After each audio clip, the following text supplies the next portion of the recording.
আমার মুসলমান ভাইরা, এই পৃথিবীতে আল্লাহ রাব্বুল আলামিন আমাকে আপনাকে তৈরি করেছেন আল্লাহর গোলামি করার জন্য, আল্লাহর দাসত্ব করার জন্য। এই পৃথিবীতে দেখা যায় কেউ আল্লাহর গোলামি করে, আবার কেউ আল্লাহকে ভুলে যায়। আল্লাহকে যারা ভুলে যাবে, আল্লাহর গোলামি যারা করবে না, তাদের ব্যাপারে আল্লাহ রাব্বুল আলামিন কোরআনুল কারীমের মধ্যে বলেছেন, ওয়ামান আ'রাদা আন যিকরি ফাইন্না লাহু মাঈশাতান দানকা ওয়া নাহশুরুহু ইয়াওমাল কিয়ামাতি আমা। আল্লাহ পাক বলেছেন, আমার স্মরণ থেকে যারা নিজেকে ভুলিয়ে রেখেছে, আমাকে যারা স্মরণ করে না, তাদেরকে পৃথিবীর জীবনটা সংকীর্ণ করে দেওয়া হবে। তাদের জন্য পৃথিবীর জীবনটা সংকীর্ণ করে দেওয়া হবে। কেমন করে সংকীর্ণ করবে? দেখা যায় আমাদের মধ্যে অনেকে আছে, ব্যবসা করতে করতে, টাকা পয়সা অর্থ করে গুনতে গুনতে সারাটি জীবন অতিবাহিত করে।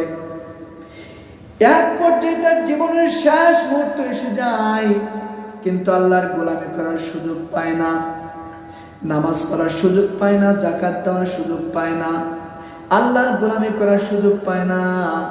মৃত্যুর সময় যখন মালাকুল মউত আজরাইল আলাইহিস সালাম এসে যায়, তখন চিন্তা করে, হায় আফসোস, আমি এই পৃথিবীর জীবনটা কেমনে ব্যয় করলাম। আমি তো পরকালের জন্য কিছুই করতে পারলাম না। এই আফসোস করতে করতে সে পৃথিবীর জমিন থেকে চলে যাবে, কোনো লাভ হবে না। শুধু তাই নয়, আমার আল্লাহ পাক আরো বলেছেন, ওয়া নাহশুরুহু ইয়াওমাল কিয়ামাতি আমা। যে ব্যক্তি আল্লাহকে ভুলে যাবে, আল্লাহ পাক কিয়ামতের ময়দানে তাকে অন্ধ করে উঠাবে। এই কিয়ামত একটা ভয়ঙ্কর ব্যাপার। এই কিয়ামতের মতন ভয়ঙ্কর দিনে মানুষকে অন্ধ করে উঠাবে যারা আল্লাহকে ভুলে যাবে। আল্লাহকে যারা ভুলে যাবে, এরা যখন কিয়ামতের ময়দানে উঠবে, আল্লাহ পাক যখন তাদেরকে অন্ধ করে উঠাবেন, এরা আল্লাহকে বলবে, সেটা আল্লাহ পাক কোরআনুল কারীমের মধ্যে বলেছেন, ক্বালা রাব্বি লিমা হাশারতানি আমা ওয়া ক্বাদ কুনতু বাসীরা। আল্লাহ পাক বললেন, এই সমস্ত অন্ধ ব্যক্তিরা বলবে, আল্লাহ, আমরা তো অন্ধ ছিলাম না, আমরা তো দৃষ্টি সম্পন্ন ছিলাম, আল্লাহ কেন আমাদেরকে আপনি অন্ধ করে উঠালেন? আমরা তো চোখে দেখতাম, সব কিছুই দেখতে পেতাম, আল্লাহ কোন কারণে আমাদেরকে অন্ধ করে উঠালেন? কারণটা কি? আল্লাহ পাক কোরআনুল কারীমের মধ্যে বলেছেন, ক্বালা কাযালিকা আতাতকা আয়াতুনা ফানাসিতাহা ওয়া কাযালিকাল ইয়াওমা তুনসা। আল্লাহ পাক বলবেন, বান্দারে, তোমার কাছে আমার নির্দেশনা বলে এসেছিল, কিন্তু তুমি তা ভুলে গিয়েছিলে।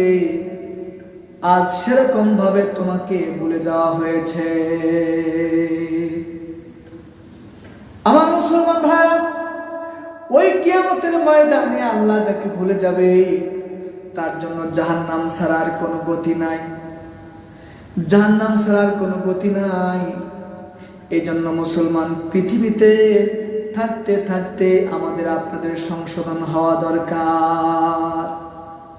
যে আল্লাহ পাক আমাকে আপনাকে এত সুন্দর করে তৈরি করলেন, এত সুন্দর নিয়ামত দিয়ে সাজিয়ে দিলেন, এত সুন্দর করে নাজ নিয়ামত আমাদের সকলকে দিয়েছেন, ওই আল্লাহর গোলামি যদি না করেন, তাহলে কিন্তু আমাদের জীবনে অত্যন্ত ভয়ঙ্কর ব্যাপার হয়ে দাঁড়াবে, অত্যন্ত ভয়ঙ্কর ব্যাপার হয়ে দাঁড়াবে। এজন্য মুসলমান, আমাদের চিন্তা ফিকির করা দরকার যে আল্লাহ পাক আমাকে আপনাকে প্রেরণ করেছেন, ওই আল্লাহর দাসত্ব এবং গোলামি করা দরকার। আমার মুসলমান ভাইরা, এই জন্য আল্লাহ রাব্বুল আলামিন কোরআনুল কারীমের মধ্যে বলেছেন, ইয়া আইয়ুহাল্লাযীনা আমানুত্তাকুল্লাহা ওয়াল তানজুর নাফসুম মা কদ্দামাত লিগাদ ওয়াত্তাকুল্লাহা ইন্নাল্লাহা খাবীরুম বিমা তা'মালুন। আল্লাহ পাক বলেছেন, হে ঈমানদারেরা, তোমরা আল্লাহকে ভয় করো আর তোমরা আগামী দিনের জন্য কি প্রেরণ করেছো একটু চিন্তা করো। এইখানে আগামী দিন বলতে পরকালকে বোঝানো হয়েছে, মৃত্যুর পরবর্তী জীবনকে বোঝানো হয়েছে। ও মুসলমান, পৃথিবীতে সুন্দরভাবে থাকার জন্য, সুন্দরভাবে বসবাস করার জন্য কত কিছু করি, কত কিছু কিনি, কিন্তু পরকালে একটু সুন্দরভাবে থাকার জন্য আমরা তো আল্লাহকে কোনোভাবেই পাওয়ার জন্য কোনো চেষ্টাই করি না, কোনো চেষ্টাই করি না।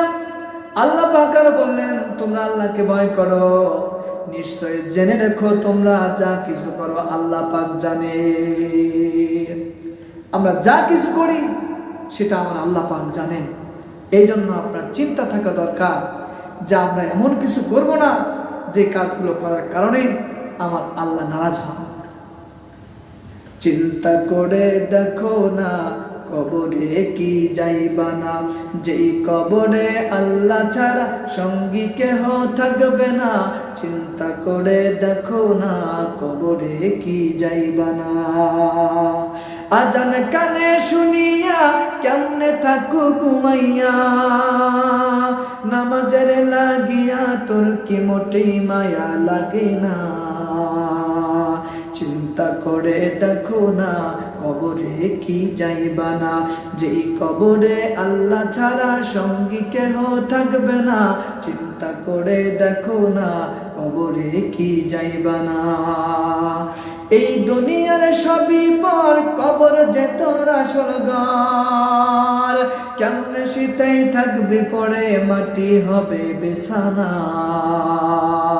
চিন্তা করে দেখো না কবরে কি যাইবা না, যেই কবরে আল্লাহ ছাড়া সঙ্গী কেহ থাকবে না। চিন্তা করে দেখো না কবরে কি যাইবা না।